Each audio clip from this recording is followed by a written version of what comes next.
भाइयों और बहनों, मैं हूं योगेश समदर्शी। 100 वर्ष तक स्वर्ग में जीने की कला बताने वाले इस कार्यक्रम नाड़ी वैद्य कायाकल्प में आपका स्वागत है। दोस्तों, आज हमारे साथ स्टूडियो में मौजूद हैं प्रसिद्ध नाड़ी विशेषज्ञ वैद्यराज सत्यप्रकाश आर्य जी। वैद्य जी, आपका हमारे स्टूडियो में स्वागत है। नमस्ते। नमस्तुभ्यम नमाम्यहं मम सहोदरः। हे आर्यवर्त देश के रहने वाले मेरे हम उम्र भाइयों, आप सभी को मेरा नमस्कार है। स्वागत है आपका इस कायाकल्प के प्रोग्राम में।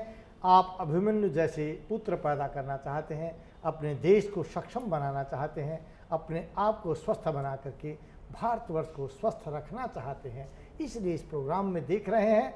आप सभी का मैं स्वागत करता हूँ। भाइयों और बहनों, हम इस कार्यक्रम में, जैसा कि आप जानते हैं, रोगों के विषय में बात करते हैं, देश के विषय में बात करते हैं, देशभक्ति के विषय में बात करते हैं। आज भी हम एक रोग के विषय में वैद्य जी से सलाह लेंगे, मशवरा लेंगे। दोस्तों, बहुत अच्छा लगता है जब हम जीवन की अपनी चुनौतियों को पार करने के लिए सुबह घर से निकलते हैं और शाम तक मेहनत करके घर वापस लौटते हैं। हर व्यक्ति, छोटा हो बड़ा हो, किसी भी वर्ग से क्यों ना हो, वो उसकी एक ही ध्येय होता है कि वो पूरी मेहनत करके अपने घर परिवार को बनाए। जब इंसान अपने जीवन को एक रूटीन में जी रहा होता है, तभी जब उसको यह पता चलता है कि मेरी किडनी फेलियर की तरफ आ गई है, और जब वो डॉक्टर के पास जाता है तो डॉक्टर उसके सामने हाथ खड़े करके कहता है कि अब इस किडनी का कोई इलाज हमारे पास नहीं है, आपके पास केवल एक ही उपाय है कि आप इस किडनी का परिवर्तन करा लीजिए। ऐसे में मैं वैद्य जी से पूछना चाहता हूं कि वैद्य जी, ये जो किडनी की समस्या है, ये क्या है? न भूतो न भविष्यसि, न हुई थी न होगी, लेकिन तब जब आप आयुर्वेद के अनुसार अपने आहार की व्यवस्था का अनुसरण करेंगे। क्योंकि आयुर्वेद कहता है कि आपको भोजन सुबह 8 बजे से पहले यज्ञ इत्यादि करके शाकाहारी रहते हुए अन्न का ग्रहण कर लेना चाहिए। उस अन्न के बीच में पानी का प्रयोग करना चाहिए। दिन भर जब आपको भूख लगती है तो आपको खूब पानी का प्रयोग करना चाहिए। अगर आप ऐसा करते हैं तब कभी भी आपकी किडनी में स्टोन नहीं हो सकती, कभी भी आपकी किडनी में स्टोन नहीं हो सकता, ना ही किडनी फेल्योर होगी। क्योंकि किडनी फेल कब होती है? जब आप पेशाब की दबाव को रोकते हैं। आपको प्यास लगी है, आप बैठे रहते हैं, नहीं जाते, काम के दबाव के कारण या शरीर के बोझ के कारण या अपनी सुस्ती के कारण या आलस्य के कारण आप बैठे रहते हैं, ये किडनी को फेल्यूर करता है। या चिंताओं के कारण आपका बीपी हाई हो जाता है, बीपी हाई होने के कारण आपकी किडनी फेल्यूर हो जाती है। या औषधियों का गलत प्रयोग करने से, बहुत ज़्यादा एंटीबायोटिक्स का प्रयोग करने से, या अनाल जैसे कि दर्द निवारक दवाओं का प्रयोग करने से आपकी किडनी फेल हो जाती है। किडनी कभी भी भगवान ने ऐसी नहीं बनाई थी जो आपकी फेल हो जाती, लेकिन गलत डॉक्टरों के चक्कर में आने से, आहार का गलत प्रयोग करने से और अपने मन का हम प्रयोग न करने से, स्वाध्याय न करने से, चरक अष्टांगहर्त संग्रह आयुर्वेदिक ग्रंथों का अध्ययन न करने के कारण आज प्रत्येक व्यक्ति की किडनी फेल्यूर हो रही है। ये समस्या पैदा हो रही है। नहीं तो किडनी का काम था आपके मूत्र को साफ करना, रक्त को साफ करके उसका जो अपशिष्ट पदार्थ है मूत्र मार्ग के द्वारा बाहर निकाल देना, ये गुर्दे का काम था। लेकिन गुर्दे के अंदर जब सही पानी नहीं पहुंचा, गाढ़ा खून पहुंचता है, तो वह किडनी की लेयर्स को रोक देता है, और जो गंदगी साफ होनी चाहिए थी वह गंदगी को साफ नहीं करके आपके ब्लड को तोड़ना शुरू कर देता है, जिससे सूजन आ जाती है। और जब किडनी काम नहीं करती है तो कहते हैं किडनी फेल्यूर हो गया। गर्मी की अधिकता, जो सारा दिन आप चाय पी करके प्रयोग करते रहते हैं, उस चाय के प्रयोग करने से किडनी डैमेज हो जाती है। एल्यूमिनियम के बर्तनों में बना करके भोजन, उसका सारा दिन प्रयोग करना, या फ्रीज में रखी हुई चीज़ को दोबारा गर्म करके सब्जी या दाल के प्रयोग करने से आपकी किडनी जो है फेल्यूर हो जाती है। इसलिए आयुर्वेद में दिनचर्या एडॉप्ट की गई थी। उसको बताया गया था कि ताज़ा बनाना चाहिए, ताज़ा खाना चाहिए। सुबह का खाना सुबह खाइए, शाम का खाना शाम को खाइए। लेकिन आप 3 दिन की सब्जी बनाकर एक दिन रख देते हैं और फ्रीज में दोबारा उसको फ्राइड करते रहते हैं, खाते रहते हैं। ये आपकी किडनी की डैमेज का पहला कारण है। दूसरा कारण पानी के कम प्रयोग करने के कारण, क्योंकि संसार में आयुर्वेद में वेदों में लिखा हुआ है कि आपको भोजन 2 समय करना चाहिए, लेकिन आपको बता दिया गया कि भोजन थोड़ा थोड़ा करके सारा दिन करना चाहिए। जब आप सारा दिन थोड़ा थोड़ा करके भोजन करते रहेंगे तो पानी कब पिएंगे? जब पानी नहीं पिएंगे, जिस पानी के बारे में कहा गया है कि भोजन को पीना चाहिए, दूध को खाना चाहिए, उस भोजन को पीने की व्यवस्था आपने फैल कर दी है। आप पानी पीते ही नहीं हैं, सूखी सब्जी बनाते हैं, पानी का प्रयोग नहीं करते हैं। जब सूखी चीज़ें खाएंगे तो रस से जो रक्त और रक्त का जो शोधन होकर के मल के द्वारा किडनी जो बाहर निकालती है, वो काम अपने आप रुक जाएगा और आपकी किडनी फेल हो जाएगी। इसलिए प्रत्येक व्यक्ति किडनी का रोगी होता जा रहा है। लेकिन अगर आप भोजन के बीच में पानी पिएं, भोजन मध्य अमृतम वारी, भोजन के बीच में अगर आप पानी पीते हैं, सुबह शाम भोजन करते हैं, दिन में आप खूब नींबू पानी और शहद का प्रयोग करते हैं, तो किडनी कभी भी फेल्योर नहीं हो सकती। आपका रक्त शुद्ध बनेगा और आपका यह रोग सदा के लिए दूर हो जाएगा। आपके अंदर गर्मी नहीं बढ़ेगी, आप स्वस्थ हो जाएंगे। लेकिन वैद्य जी, देखा यह जाता है कि किडनी के रोगी का किटनाइन लेवल जो है वो बढ़ता चला जाता है और एक समय ऐसा आता है कि जब उसे डायलिसिस पे जाना पड़ता है। वो क्या लेवल है, कहाँ तक पहुँचने के बाद आदमी डायलिसिस पर जाता है? और जैसा कि एलोपैथी वाले कहते हैं कि भाई इसका कोई उपाय नहीं है, क्या आयुर्वेद भी ऐसा ही समझता है कि किडनी को अगर फेलियर की स्थिति में है तो क्या उसे ठीक नहीं किया जा सकता? हमारे यहाँ प्रत्येक असाध्य रोग को भी रोगी के बल के द्वारा साध्य बनाया जा सकता है और प्रत्येक सुख साध्य रोगी को अगर मानसिक बल आपका हार चुका है तो उसको असाध्य कहा जाता है। इसलिए सभी बातें वहीं आकर के रुक जाती है कि अगर आपका मनोबल शेष है, आपके मन के अंदर कुछ दृढ़ता है, तो आपके प्रत्येक रोग को दूर किया जा सकता है। नहीं तो साधारण सा रोग भी ठीक होना मुश्किल हो जाता है, क्योंकि औषधियाँ कभी ठीक नहीं करती। औषधियाँ मात्र सहायक है आपके शरीर की। आपके ऑर्गन्स जब तक काम कर रहे हैं, आपके मन के अंदर जब तक बल है, वह औषधि काम करेगी, नहीं तो वह औषधि काम नहीं करती। कई बार आपने देखा होगा किसी डॉक्टर विशेष के पास आप जाते हैं, वह आप जो इलाज करता है आप ठीक हो जाते हैं। उसके स्थान पर अगर उसके गुरुजी भी बैठ जाएं और वो आपको औषधि देते हैं, उससे बेहतर भी वही औषधि दे देते हैं, तो आपको रिजल्ट नहीं मिलता। आप कहते हैं नहीं यार, वैद्य जी मिले नहीं, इसलिए औषधि काम नहीं करे। क्योंकि मनों का बड़ा प्रभाव होता है। मन आपका प्रबल है तो आपका रोग ठीक हो जाएगा।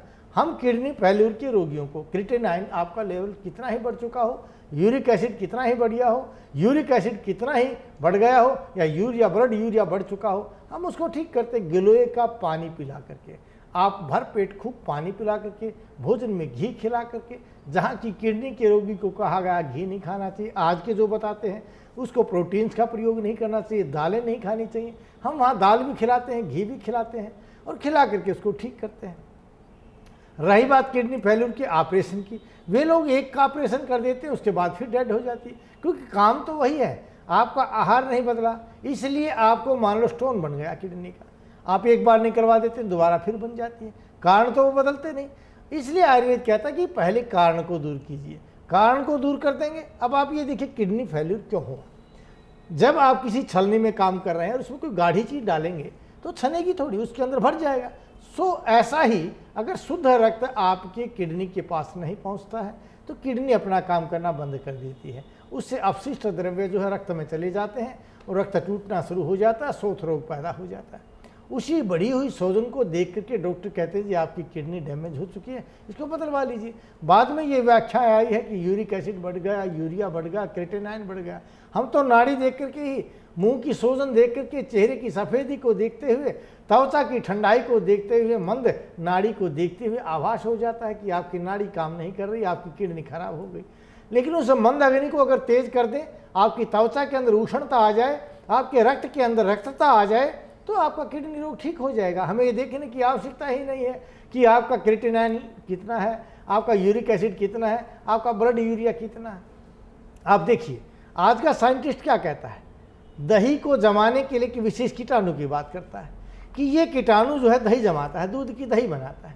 लेकिन मैं ये कहता हूँ उस कीटाणु को दूध के अंदर रख करके आप फ्रिज में रख दीजिए, क्या आपको दही जम जाएगी? फ्रीज में रखने से, बर्फ में रखने से, वह कीटाणु डालने पर भी दूध की दही नहीं जमती है।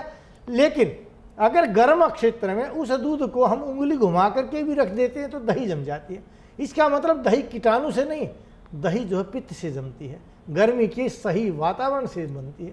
अगर वो वातावरण कम हो गया तो दही नहीं जम सकती, और अगर वो वातावरण ज़्यादा होगा तो दही जम जाएगी। दही जमने के बाद कीटाणु पैदा होता है, लेकिन हमें क्या सिखाया गया कि कीटाणु से दही जमती है। बस यही वाक्य जब समझ में आ जाएगा कि क्रिएटिनिन बढ़ गया है, यूरिक एसिड बढ़ गया है, इसलिए आपकी किडनी ने डैमेज हो गई है, इसको आपको ठीक कराना चाहिए, बदलवाना चाहिए। दूसरी बदलेंगे क्योंकि उनके पास कोई और चीज़ है ही नहीं। पथरी हो गई है, पथरी को काट कर बाहर निकाल देंगे, दोबारा फिर पथरी होगी, काट कर बाहर निकाल देंगे। ऑपरेशन लायक नहीं रहेंगे तो मना कर देंगे, जी अब आपका ऑपरेशन नहीं हो सकता। लेकिन हम पथरी को भी ठीक करते हैं, गुर्दे को भी ठीक करते हैं, उसी ढंग से ठीक करते हैं जो आयुर्वेद का सिद्धांत। तो भाई और बहनों, जैसा कि वैद्य जी ने बताया कि किडनी जैसी बीमारी जो आपको बहुत निराश कर रही है, बहुत परेशान कर रही है, और आप ऐसी चिंता में आ गए हैं कि अब ये किडनी बदलवानी पड़ेगी, उसका भी इलाज आयुर्वेद में संभव है। साथियों, अब हमारे इस कार्यक्रम में समय हो चला है एक छोटे से ब्रेक का। ब्रेक के बाद हम फिर लौटते हैं और किडनी की फेलियर की समस्या पर वैद्य जी से इसका एक सीधा सच्चा सा इलाज ढूंढते हैं, एक सीधा सच्चा सा उपाय हम वैद्य जी से जानेंगे। आप हमारे चैनल को सब्सक्राइब करें, अपने कमेंट्स और लाइक अवश्य शेयर करें। सभी महिलाओं से हाथ जोड़कर प्रार्थना है कि वे इस मिशन में अवश्य हमारे साथ जुड़ें, जिससे आने वाली आपकी संतान आपके बुढ़ापे का सहारा बने, आपका भाई, आपका पति, आपका पिता सर्वगुण संपन्न, यज्ञकर्ता एवं मातृ पितृभक्त बने। हमारा मिशन है अंग्रेजी दवाओं को भगाना और आयुर्वेद को अपनाना। भाई और बहनों, ब्रेक के बाद नाड़ी वैद्य कायाकल्प इस कार्यक्रम में आपका फिर से स्वागत है। हम ब्रेक पर जाने से पहले बात कर रहे थे किडनी के फेलियर की। वैद्य जी, जैसा कि आपने बताया कि चाहे क्रिएटिनिन लेवल कितना ही बढ़ जाए, चाहे यूरिक एसिड कितना ही बढ़ जाए, हम आयुर्वेद के माध्यम से किडनी की सारी समस्याओं का हल ढूंढ लेते हैं, या उसको पूरी तरीके से स्वस्थ व्यक्ति को पूरी तरह से स्वस्थ कर देते हैं। वैद्य जी, ये बताइए कि क्या जो रसायन की बात आप करते हैं, क्या वह रसायन भी किडनी पर असर करता है? रसायन तो सबसे पहले किडनी को ही ठीक करता है, क्योंकि उन ऑर्गन्स पर उसका सबसे ज़्यादा प्रभाव होता है। उसके बारे में लिखा हुआ ना, दीप्त अंतर अग्नि परिशुद्ध कोष्ठ है, जो आपके कोष्ठों को शुद्ध करता है। ये रसायन की व्याख्या में सबसे पहले लिखा हुआ है, दीप्त अंतर अग्नि, जो आपकी अग्नि को दीप्त कर दे और कोष्ठों को शुद्ध कर दे। शरीर में 3 कोष्ठ हैं। एक कोष्ठ है सवेद वह कोष्ठ, जो पसीने के द्वारा त्वचा के रोगों को बाहर निकालता है। दूसरा है मलवह कोष्ठ, जो आपके मल को बाहर निकाल देता है। और तीसरा है मूत्रवह कोष्ठ, और मूत्रवह कोष्ठ में किडनी आती है, मूत्राशय आता है। तो इन दोनों के रस्तों को ठीक करा करके मल को जो बाहर निकाल दे, परिशुद्ध कोष्ठ है, जो आपके कोष्ठों को शुद्ध करता हुआ शरीर का निर्माण करे। दृढ़ इंद्रिय, आपकी इंद्रियों को दृढ़ बनाए। मंद जरे, आप में बुढ़ापे को पीछे सरका दे। उसी का नाम तो रसायन है। आप रसायन के बारे में ये पूछते, रसायन तो अपने आप में अपनी परिभाषा में ये बता चुका है कि किडनी का फेलियर रोगी अगर रसायन का प्रयोग करता है तो किडनी जो है पूर्ण स्वस्थ हो जाती है। वैसे रसायन का किडनी के रोगी को रसायन देते हैं आप, और भी विभिन्न रोगों में आप रसायन देते हैं, क्या इस रसायन के लेने की विधि में कुछ परिवर्तन होता है? अनुपान भेद से ये रसायन अलग अलग रोगों में अलग अलग काम करते हैं। रसायन एक नहीं है। रसायन का मतलब जिस औषधि के अंदर पारा, गंधक और सोना मिलाया गया हो, उसका नाम रसायन है। किसी भी औषधि में जिस रोग विशेष के लिए जो ये मिश्रण हो, उन सभी को रसायन कहा जाता है। लेकिन रसायन बनाने की जो पद्धति है, तरीका, वो एक ही है, क्योंकि पारे का शोधन, पारे का जारण, पारे का मारण, बद्ध पारदो रुजम हरति, मूर्छित पादो अमरी करोति, मरणम पारदो मोक्षम ददाति। शास्त्रों में कहा गया जो पारे को मारना सीख लेता है वो मोक्ष प्राप्त कर लेता है। मोक्ष का मतलब वो जीने का आनंद समझ जाता है। जो बात मैं आपको बार बार समझाता हूँ, जो दुख और सुख से रहित हो जाता है वह मोक्ष है। जो करने में स्वतंत्र हो वह मोक्ष है। जब आपका शरीर दृढ़ होगा, आपका मन ठीक होगा, तो आपकी इंद्रियां सही काम करेंगी। जब इंद्रियां सही काम करेंगी, कहते हैं पार्द मारणम मोक्षम ददाति। जिसने पार्द को मारना सीख लिया हो वो मोक्ष को प्राप्त कर लेता है। इसलिए हम कहते हैं हम आपको मोक्ष में रखेंगे। और जिसने स्वस्थ रहना सीख लिया हो, रोगों को निवारण सीख लिया हो, बद्ध पारदो रुजम हरती, जिसने पारे को बांधना सीख लिया हो वो रोगों से विजय प्राप्त कर देता है, और जो रोगों से विजयी हो गया उसका नाम है सुख संजयकम आरोग्यम, उसने स्वर्ग को प्राप्त कर लिया। इसलिए हम कहते हैं कि आपको स्वर्ग में रखेंगे। स्वर्ग और नरक की जो व्याख्याएं हैं वो हमारे इन्हीं शास्त्रों से लेकर के तो हम आपको बता रहे हैं कि स्वर्ग कहीं नहीं, स्वर्ग आपका ये शरीर है जो स्वर्ग है। देखिए मैं आपको बताता हूँ, आपने इतिहास में पढ़ा होगा और सुना भी होगा और देख भी रहे होंगे, विभिन्न प्रकार के चैनल्स पर विभिन्न प्रकार के नाटक आते हैं, उसमें आपने देखा होगा कि स्वर्ग का राजा इंद्र है। इंद्र जो है अप्सराओं का डांस देखता है। क्या मनुष्यों को ये कार्य शोभा देता है कि वो नारियों का नाच देखे? और जो मनुष्यों का देव है, जिसको देवाधिदेव कहते हैं, जिसको देव देव कहते हैं, वह नारियों का डांस देखे? यह असंभव है। लेकिन आपकी संस्कृति को गलत करके गलत ढंग से बताया जा रहा है, क्योंकि शरीर आपका स्वर्ग है। इस शरीर रूपी स्वर्ग का राजा मन है। मन को संस्कृत में इंद्र कहते हैं। और आँख जो है आपकी उर्वशी है। आँख को संस्कृत में उर्वशी कहते हैं। मन जो है आँख से देख करके उल्टे सीधे काम करता है, इसलिए कहते हैं कि स्वर्ग का राजा इंद्र है। और इंद्र जब भी कोई उल्टा काम करता है, उल्टा काम इंद्र ही है। चाहे किसी की तपस्या भंग करता हो, चाहे कोई और काम करता हो, इंद्र ही करता है। ये देव का स्वभाव नहीं है, ये मनुष्य के मन का स्वभाव है कि वह ईर्ष्यावश दूसरों के गलत काम करता है, उनको बिगाड़ने का प्रयत्न करता है। इसलिए जब मन जो है, इंद्र जो है, गलत काम करता है तो उसके साथ जो लड़ाई होता है, झगड़ा होता है, तो उसके साथ 3 देवता मिलते हैं। एक देवता है अग्नि देवता, वरुण देवता और जल देवता। ये 3 ही तो दोष हैं आपके शरीर के, वात पित्त और कफ। वात से वरुण देवता, जल से कफ देवता, अग्नि से पित्त देवता। ये 3 दोष, ये 3 ही देव हमेशा इंद्र के साथ मिलते हैं। फिर जब आपका शरीर रोगी हो जाता है तो हम मन को सिंहासन से नीचे डाल देते हैं, क्योंकि मन को दबा करके परहेज कराते हैं। जब आपका शरीर स्वस्थ हो जाता है फिर मन प्रबल हो जाता है, स्वर्ग रूपी सिंहासन पर मन का आधिपत्य हो जाता है। तो ये आपका एक सही स्वरूप था, लेकिन इस स्वरूप को गलत करके बता दिया गया। हम यही बात आपको समझाना चाहते हैं कि शरीर जो है स्वर्ग है। इस शरीर के स्वर्ग में रहने के लिए स्वस्थ रहना बहुत जरूरी है। और स्वस्थ रहने के लिए अगर रसायन का प्रयोग करते हैं तो चक्षुरम देवहितम पुरुस्ता शुक्रमुचरत पश्येम सरध शतम जीवेम सरध शतम शृणुयाम सरध शतम परबरवाम सरध शतम अधीना श्याम सरध शतम भूयस्त सरध शतात, कि आप 100 वर्ष तक स्वर्ग में रहेंगे, मोक्ष में रहेंगे। वह जी, अब इस कार्यक्रम में समय हो गया है कि हम 1-2 मेल ले लें। हमारे पास दिल्ली से ही हरदीप कौर जी ने मेल किया है। वो लिखते हैं, वैद्य जी मेरे दोनों स्तनों में कई गांठें हैं। मुझे यह समस्या 9 वर्षों से है। अभी तक यह स्थिति कैंसर वाली तो नहीं हुई है, परंतु डॉक्टरों का कहना है कि इसे सर्जरी के माध्यम से ही निकाला जा सकता है। वैद्य जी क्या आयुर्वेद में इसका कोई इलाज संभव है? कहीं भी शरीर में विदर्दी, चाहे आपके गर्भाशय में हो, सतन में हो, या पेट में हो, या किसी अन्य स्थान पर हो, उस प्रत्येक विदर्दी को, गलगंड को, अपची को आयुर्वेद में बड़े सहज रूप से ठीक किया जा सकता है। और विशेष औषधि है कांचनार गूगल।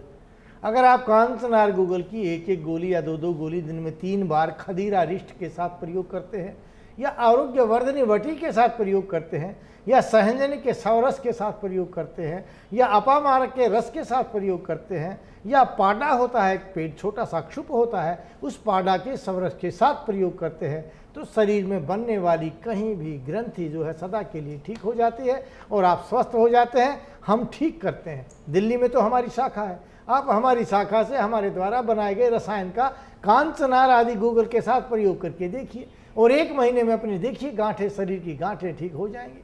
आजकल लोगों को भी बहुत सी गांठें बन रही, पूरे शरीर में गांठें बन जाती, मोटी मोटी हो जाती। उन गांठों का तो डॉक्टर ये कहते हैं जी हम कहाँ तक इनको निकालें, ऑपरेशन करने से भी मना कर दिया।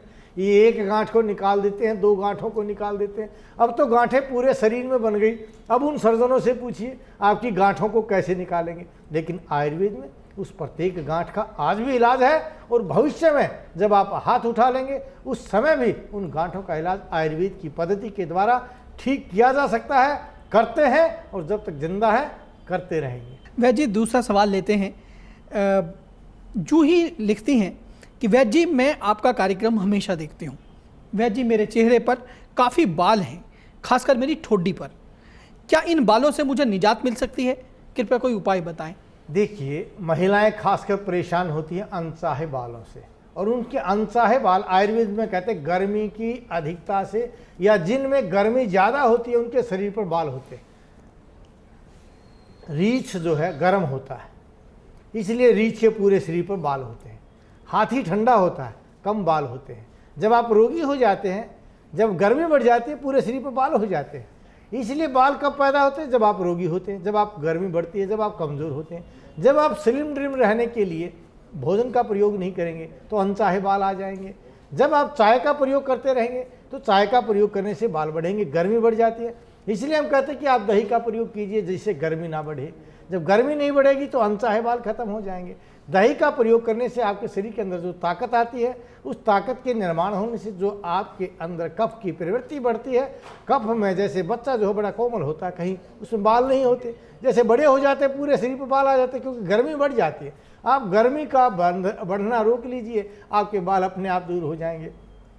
खाना खाने के पश्चात जिसमें घी पड़ा हो, हाथ को पानी से धो लीजिए और उससे अपने शरीर को रगड़िए। भोजन के साथ आरोग्यवर्धनी वटी और महामंजिष्ठारिष्ट का प्रयोग कर लीजिए, आपके अनचाहे बाल दूर हो जाएंगे। नहीं तो हमारा रसायन तो आपकी प्रत्येक रोग को दूर करने के लिए इस कलयुग में हमने बड़े मेहनत करके अपने ज्ञानी वैद्यों के अनुभव के द्वारा, उनके आशीर्वाद से जिसका निर्माण किया है, आप उसका प्रयोग कर सकते हैं। क्योंकि रसायन अब हमने आपके लिए उपलब्ध कर दिया है, सुलभ बना दिया है। जिस रसायन को इतिहास में 1-2 देवों ने ही बनाया है, हमने आपके लिए सुलभ कर दिया, और बनाते हुए उसी आचरण को धारण करते हुए उसी ढंग से बना करके आपके लिए दे रहे हैं। आप कोरियर से भी मंगवा सकते हैं, या हमारी शाखाओं से भी ले सकते हैं, या स्वयं रोहतक में हुड्डा सेक्टर 1 1051 में आकर के प्राप्त करके अपने शरीर को, अपने परिवार को, अपने समाज को आप स्वस्थ बना सकते हैं।